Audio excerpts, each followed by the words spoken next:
বর্তমানে গণভোট অধ্যাদেশ বাতিল নিয়ে যে সংকট তৈরি হয়েছে, এটার মূল দায়ভার দিতে হলে বিএনপিকে তো দিতেই হবে। তারপরে দায়ভার প্রধানত এনসিপিকে দিতে হবে। কারণ এনসিপি যদি জামাতের সাথে ঐক্যমত পোষণ করে নির্বাচনের আগে গণভোট আদায় করে নিত, তখন অন্তর্বর্তীকালীন সরকার এনসিপির কথা শুনতো। এনসিপির কথা মতো অনেক রুলস রেগুলেশন সরকার চেঞ্জ করেছে।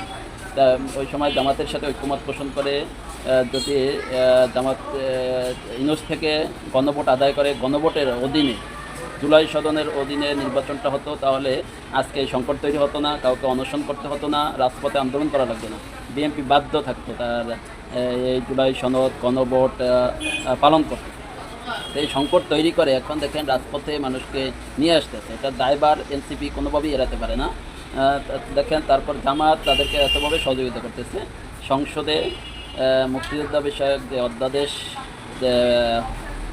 বা বিল পাস হয়েছে, সেই বিলে এনসিপি লিখিত চিঠির মাধ্যমে সেটা সম্মতি জানিয়েছে বিরোধী দলের সাথে। দেখেন তারা বিরোধী দলের সাথে জোট রাখার পরেও তাদের সাথে একরকমের কি গাদ্দারি বলা যায়।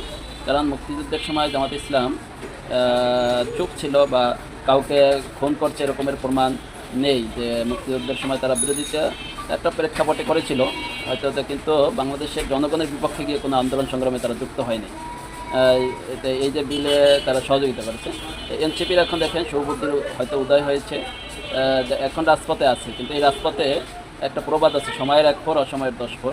এখন রাজপথে দেখেন কত আবার শ্রম ঘাম, কত মানুষের ত্যাগ চিকিৎসা দিয়ে এটার আন্দোলন করে আদায় করা সম্ভব হবে কিনা এটাও বলা যাচ্ছে না। তা সম্ভব হলেও অনেক মানুষের ত্যাগ শ্রম আবার দিতে হবে। তো এভাবে আমরা যদি প্রতিনিয়তই ত্যাগ শ্রমের মধ্যে থাকি, তাহলে দেখেন বাংলাদেশের অবস্থাটা কেমন হবে।